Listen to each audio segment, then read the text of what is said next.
Meus queridos irmãos, minhas queridas irmãs, jovens, nos abençoe Jesus, o amigo incomparável das nossas vidas. Hoje falaremos sobre o Sermão da Montanha.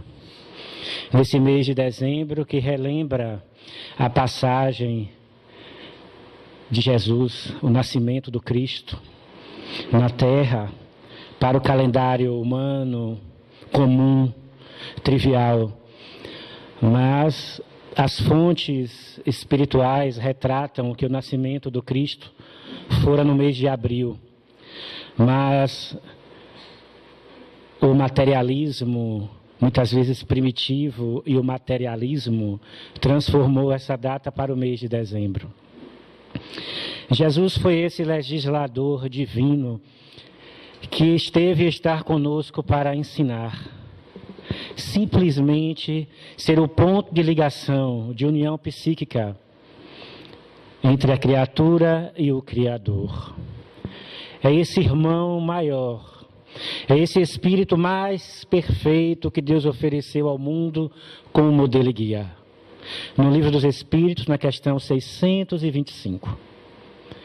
Qual ser mais perfeito que Deus ofereceu ao mundo como modelo e guia?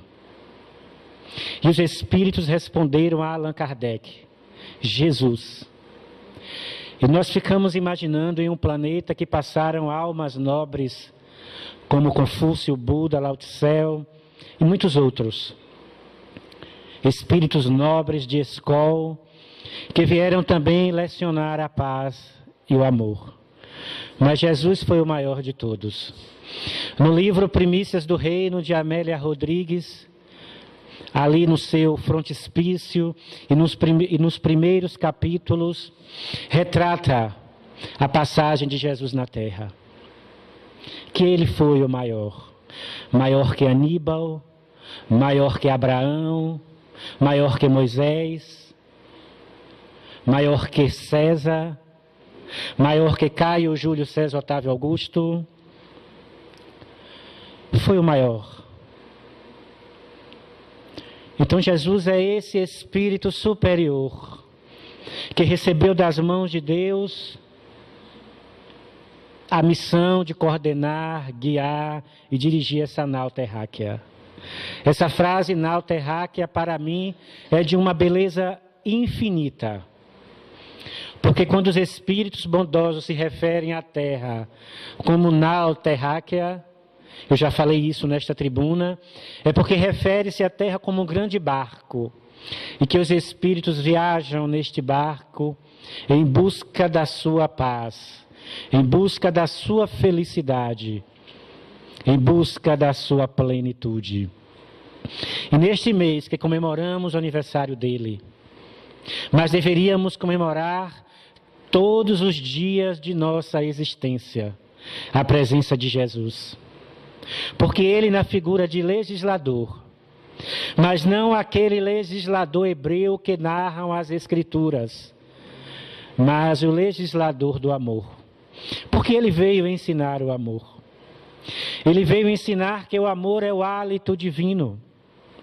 E quando ele, naquelas cercanias, se nós imaginarmos a Palestina ao tempo de Jesus, hoje esse Estado de Israel, dividido entre culturas e civilizações, mas naquele período da Galileia, da Samaria, da Itureia, da Judeia, de Cesareia de Filipe na Decápole, que fora embelezada por Filipe, o segundo filho de Herodes, o tetrarca, porque o primeiro foi Antipas. Então ali nós imaginamos aquele mapa da Galileia.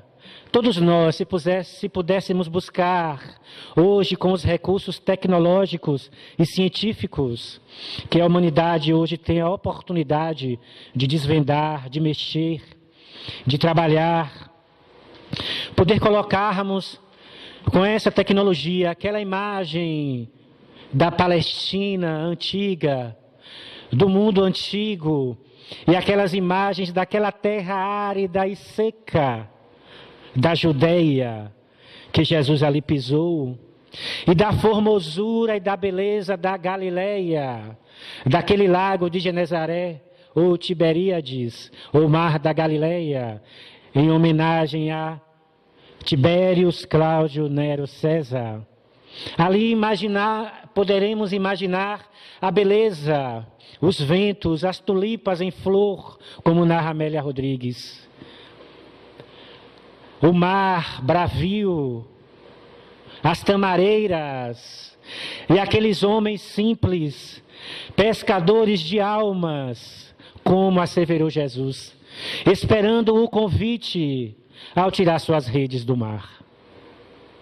Chego a confessar que sinto-me muito emocionado ao trazer essas paisagens do mundo espiritual, porque isto que estou aqui falando vem diretamente do mundo espiritual, por espíritos nobres como Amélia Rodrigues, Joana de Ângeles, João de Cleófas e muitos outros. Humberto de Campos, no seu livro A Boa Nova, que ele retrata a passagem de Maria Madalena pela terra, que naquele lugar viveu e naquele lugar teve a oportunidade também de conhecer Jesus.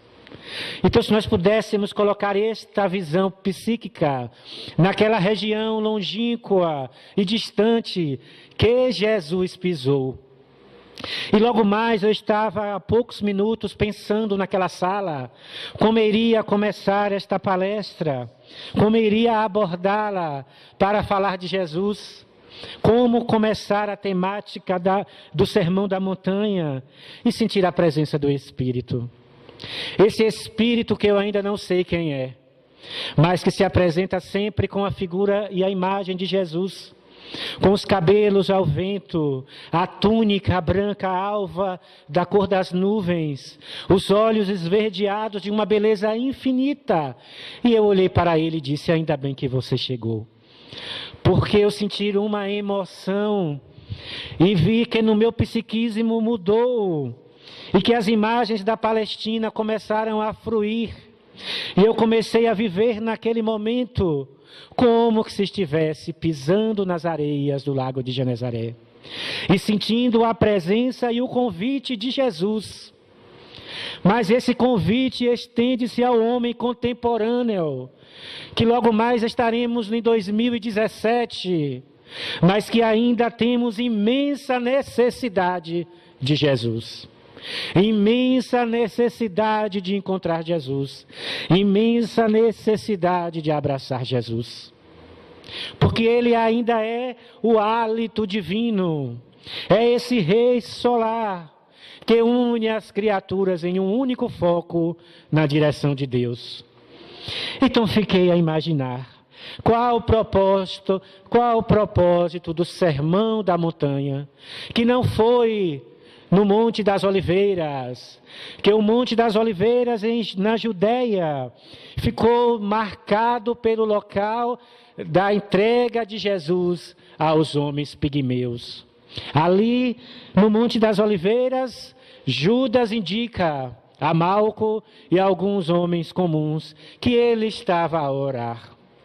Mas também não foi o Tabor, porque no Tabor foi a transfiguração, onde ele chamou Pedro, Tiago e seu irmão João, e suas vestes ficaram alvas. E ele passou a entrar em contato com dois espíritos que já tinham desencarnados. Ali naquele momento, Jesus vai pregar as bem-aventuranças, o Sermão da Montanha, mas foi no Monte das Bem-aventuranças, um monte ou uma colina, porque narra Amélia Rodrigues que não chega a ser um monte, mas uma pequena colina, onde ali Jesus cantou, dizendo: bem-aventurados os misericordiosos, que terão misericórdia.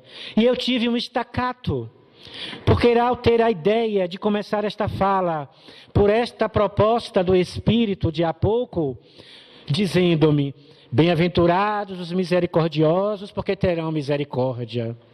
Jesus ali fazia uma ponte com a lei de causa e efeito, que todos aqueles que são misericordiosos, que todos aqueles que são doces, que são bons receberão misericórdia. Que se eu faço bem, que se eu semeio bem, se eu sou misericordioso, eu terei misericórdia. Bem-aventurados os aflitos, porque serão consolados. Gandhi chegou a asseverar que as bem-aventuranças é o maior código divino que a humanidade recebeu. Porque Jesus falou, bem-aventurados os aflitos, porque serão consolados. Porque a dor não é eterna. A dor é passageira. Ela passa. Nada é para sempre. Bem-aventurados os aflitos, que terão misericórdia. Ratificando, porque serão consolados. Por que serão consolados? Porque terão a oportunidade de ressarcir do débito, do erro, do equívoco, e recomeçar o caminho e entrar em um estado de consolação. Bem-aventurados os mansos, porque possuirão a terra. Ora, neste momento da transição planetária, em que o mundo, a Terra, viaja de provas e expiações para um mundo de regeneração, aqui ficarão apenas os mansos, porque a Terra, entrando nesse estado cósmico, sublime, divino, os espíritos maldosos e malfazejos não se permitirão ficar no planeta, porque a mudança vibratória do planeta será tamanha que aqui ficarão apenas os mansos. Daí Jesus dizer, bem-aventurados os mansos, porque possuirão a terra. Bem-aventurados os pacíficos, porque serão chamados filhos de Deus. Os pacíficos, os não violentos, aqueles que seguem o Pai, aqueles que creem em Deus, aqueles que vivem o amor. E bem-aventurados os humildes. Por que os humildes? Porque a humildade significa uma alma simples. Uma alma que não vive o orgulho, que entende que o orgulho é um estado ainda animalesco da criatura humana. Egoísmo e orgulho são as chagas da humanidade. Emmanuel, no Evangelho segundo o Espiritismo, asseverou: o orgulho é a chaga da humanidade, orgulho e egoísmo, porque são dois sentimentos que fazem com que o ser espiritual esqueça-se do seu irmão, do seu amigo, do seu companheiro. Então as bem-aventuranças é esse código divino. E por que Jesus falou o sermão da montanha? Porque ele asseverou. Porque ali a turba ensandecida, muitas vezes ainda animalesca e primitiva, porque ao tempo de Jesus, os homens ainda eram muitos primitivos, muito animalescos. Era a posse do ouro, do bezerro, do poder, a águia romana destruindo, ceifando vidas. Roma tinha todo o poder temporal. Joias, ouro, pratas, metais preciosos. Então Jesus ali teve a necessidade de dar esta lição, mostrando as bem-aventuranças, para que o homem pudesse compreender que além desta vida existe outra vida, mas além desta vida. Então Jesus é este embaixador divino, é este homem amor, é este homem luz, é este homem plenitude. E nós que temos a oportunidade de conhecer Jesus, de conviver com Jesus, de amar Jesus, somos os escolhidos, mas não os eleitos. No Evangelho segundo o Espiritismo refere-se a esse pensamento. Somos os escolhidos, mas não os eleitos. Escolhidos porque conhecemos a doutrina espírita, que é Jesus de novo. Porque tudo que Jesus falou, que foi esquecido, que foi mal compreendido, a doutrina espírita veio relembrar. Ela veio mostrar com clareza, sem dogmas, para que todos pudessem compreender. Porque com a doutrina espírita compreendemos que a morte não existe, que a morte é apenas uma viagem, e que o mundo espiritual é o mundo real. É para onde retornaremos logo mais quando largarmos este corpo físico. Daí não termos apego a nada material. Poderemos sim ter o dinheiro, ter a casa de praia, ter o carro, ter a fazenda, mas não podemos ter o apego, porque o apego que é condenável, porque causa sofrimentos terríveis no mundo espiritual. Aqui todos vós conhecem a história de uma senhora que iria desencarnar e falou para um amigo Aristóteles Peixinho: no momento da morte, fecha o cofre e guarda o ouro. Fecha o cofre e guarda o ouro. Então, uma pessoa que está partindo para o mundo espiritual, pedindo para fechar o cofre e guardar o ouro, é porque ela entende que poderá receber este ouro mais na frente.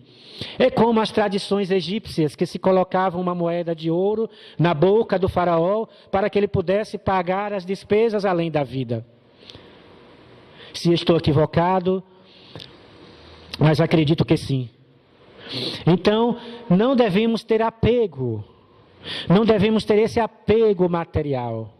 Mas sim cultivar valores nobres, cultivar valores espirituais, que são aqueles que os ladrões não roubam e as traças não roem, porque nos acompanham para a nossa vida espiritual. Se somos espíritos, não somos o corpo. O corpo é apenas um instrumento que o espírito se utiliza para poder evoluir, para poder crescer, para poder melhorar. Mas neste momento de Natal, neste momento em que falamos de Jesus, seria melhor que a criatura humana pudesse pensar em Jesus de uma forma diferente, de uma maneira diferente, não percorrendo shoppings para ter cada vez mais roupas, mais sapatos, que muitas vezes não cabem nos guarda-roupas, mas para visitar as favelas e levar sopa, pão, cobertor, enxoval, para aquelas pessoas que não têm do que comer, não têm do que beber. Porque o verdadeiro Natal com Jesus é a transformação moral e espiritual. Não está nos valores materiais, do querer, do ter, do gastar, do usufruir. Poderemos sim cear com a nossa família, mas de uma maneira terna, calma, amorosa, mas não colocar como conflito de nossa existência que se não tivermos os valores materiais, se não tivermos a melhor roupa, o melhor celular, o melhor carro no Natal, não seremos felizes. Seremos felizes sim, se no Natal tivermos levando o melhor cobertor para matar o frio, sanar o frio de quem está debaixo das marquises, a sopa para aliviar a fome do estômago vazio e o enxoval para vestir criancinhas nuas, como narra o Evangelho. Chamo-me caridade. Que mensagem linda. Mães trabalham rapidamente, senhoras trabalham rapidamente como formigas, para poder juntar, para poder aliviar a dor daqueles que menos têm, para poder juntar e construir roupinhas, sapatinhos, luvinhas, roupas para vestir as crianças, leites para matar a fome dos recém-nascidos. É esse o Natal de Jesus. É essa a mensagem de Jesus que ele naturalmente asseverou no Sermão da Montanha, porque está sintetizada e resumida de tudo que é bom, de tudo que é belo e de tudo que é nobre.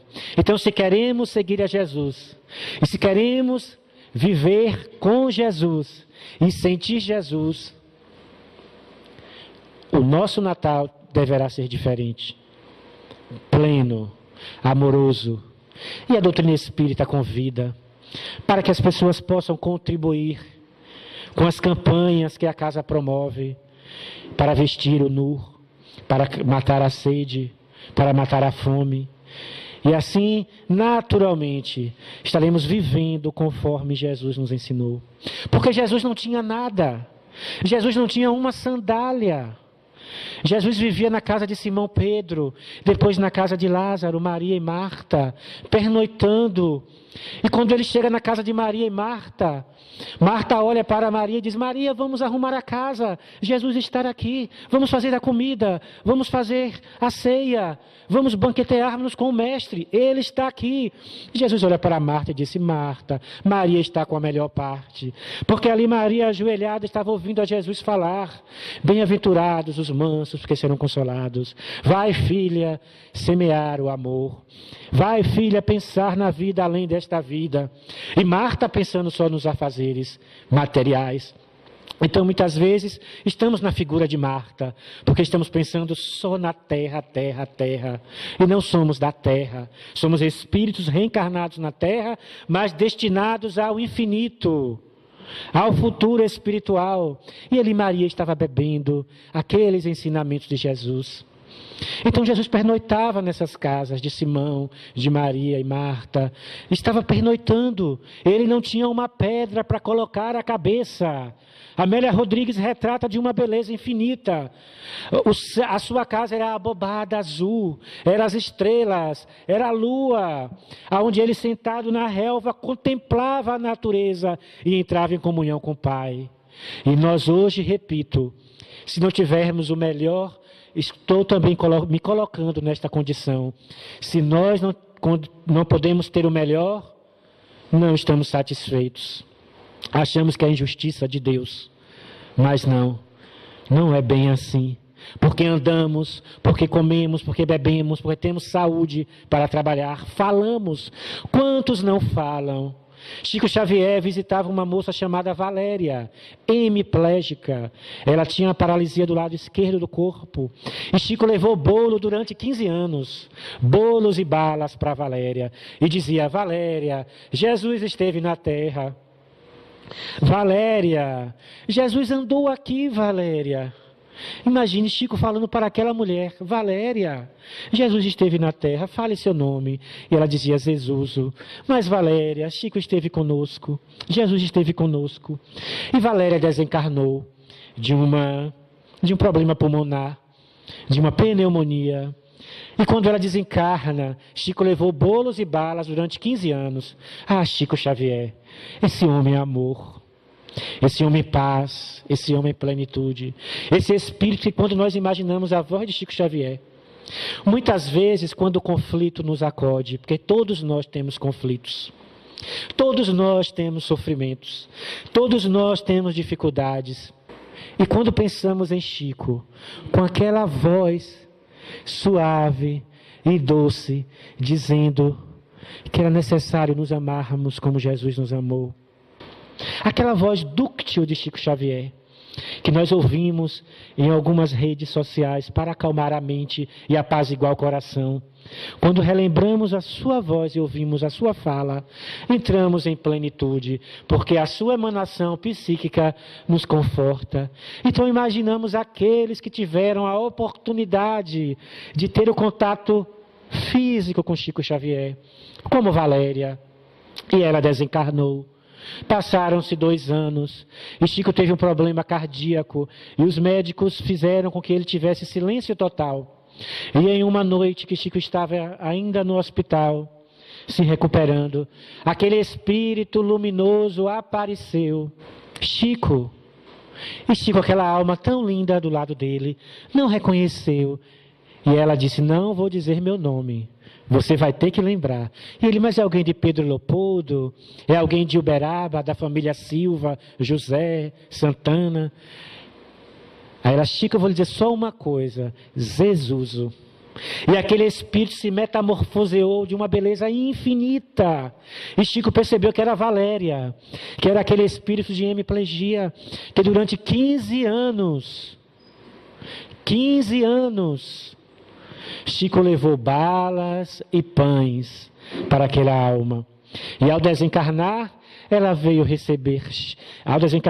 visitar Chico, como forma de gratidão, como forma de amor, como forma de reconhecimento por tudo que Chico Xavier fez àquela alma. Então, como que Chico era esse homem amor? E que é um discípulo de Jesus, e que estamos no mês do Natal. Temos que ter esses exemplos, porque Chico não se incomodava com nada. Também tinha muito pouco sapato, pouca calça, boina, não se incomodava com muito.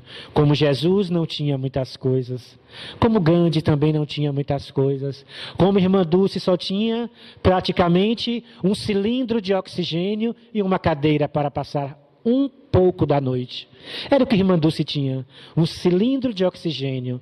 Alguém quer um cilindro de oxigênio e uma cadeira para ficar sentado à noite? Era o que a irmã Dulce tinha. Então ela não se incomodava com o ter material, porque entendia que o importante era ser o espiritual. Então nós temos esta imensidão de conhecimentos que a doutrina espírita nos possibilita para alcançarmos esta condição espiritual, esta condição de luz, esta condição de amor. Porque a doutrina espírita nos possibilita. Respeitamos todas as religiões, mas a doutrina espírita nos possibilita entender esse mecanismo de amor. Porque ela nos abre a mente, ela nos mostra o pensamento, ela abre-nos o pensamento. Ficamos com a mente aberta para raciocinarmos sobre a reencarnação, a imortalidade da alma, a pluralidade das existências. E aí pensamos, para que eu quero tanta coisa material se eu não irei levar? Leon Denis, um seguidor de Kardec, dizia que as almas nobres voam pelos espaços infinitos, mas que os espíritos inferiores, imperfeitos, não voam nem 1 metro do chão. Então, para quê? Temos que ter o necessário para sobreviver naturalmente. Mas o importante é ser, o importante é crescer. E a doutrina espírita nos possibilita, porque ela nos dá condições.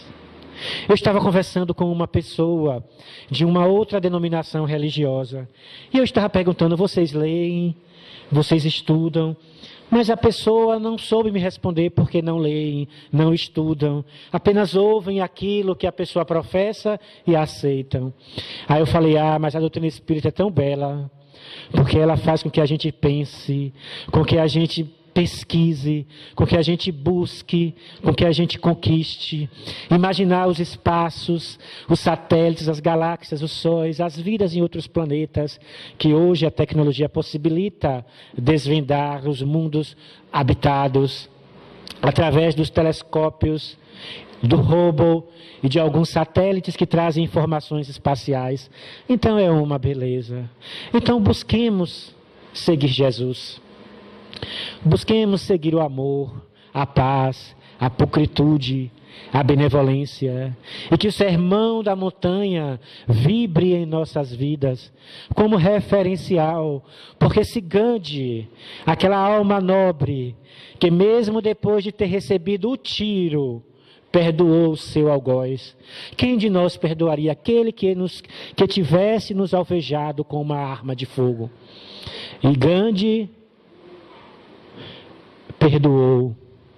Gandhi naquele momento perdoou aquela criatura que a alvejou com a arma de fogo. Então nós deveremos sim seguir Jesus como uma maneira de encontrar Deus, porque Ele, Deus, está em um. Ele mesmo disse, eu e o Pai somos um. E disse que nós somos deuses, que vós são deuses, serão deuses, porque na condição espiritual que chegarmos, seremos deuses. Conquistaremos sim esta condição, porque os anjos, na questão 128, são os espíritos que alcançaram a evolução mais rapidamente. Vós sois deuses. Busquemos virar deuses e fazer o que Jesus fazia. E muito mais, como ele asseverou. Então, que nesta noite possamos sair daqui desta casa com o coração apaziguado, a mente reta, tranquila, por tentarmos mudar as nossas existências para melhor. Se hoje não conseguimos perdoar o irmão, o amigo, vamos perdoar. Porque aquele que perdoa se liberta. Quem não perdoa vive jungido ao seu algoz. Tudo que o seu algoz fizer, o peito dói, o coração acelera, a mente fervilha, porque está ligado naquele fluido inferior, pestilento, enfermiço. Mas quando perdoamos, estamos imunes, porque compreendemos que aquele que nos fez o mal é o enfermo. E na condição de enfermo, necessita de tratamento. E que se ele necessita de tratamento, nós temos que ajudar. Então perdoe, ame, não calunie, ajude, faça o bem o máximo que puder. Porque Marco Antônio, o espírito que guia esta casa e que orientou por décadas o nobre Aristóteles Damasceno Peixinho, asseverou que o trabalho enriquece a alma e a alma enriquecida voa em busca de Deus. Olha que voar em busca de Deus, enriquecida de valores espirituais. A alma enriquecida voa em busca de Deus. Então nós poderemos sim voar em busca de Deus, com a nossa alma enriquecida de valores nobres, que, repito, são aqueles que os ladrões não roubam e as traças não roem, porque nos acompanharão na nossa jornada espiritual, na nossa caminhada evolutiva. E Jesus nos espera por amor. O Espírito Amélia Rodrigues asseverou no livro Sou Eu, psicografia de Divaldo Franco, que Jesus nos ama e nos espera. Quando eu li esta frase no livro, eu tive um impacto. Jesus nos ama e nos espera. É muito. Ele nos espera. Jesus nos ama e nos espera. Por que será que este Espírito nos espera? Por que será que Ele nos ama? Porque Ele compreende que somos criancinhas espirituais, ainda em trabalho evolutivo. Quando você pega esta obra Sou Eu, de Amélia, e abre e vê no parágrafo, Jesus nos ama e nos espera. Que profundo! Ele está esperando. Se não for hoje, será amanhã. Se não for nessa reencarnação, vai ser na outra. Se não for na outra, vai ser na outra, na outra, na outra, na outra e na outra. Mas espero que não seja tanta reencarnação. Mas Ele nos espera, gente. Jesus nos ama e nos espera. Pensaram como é profundo?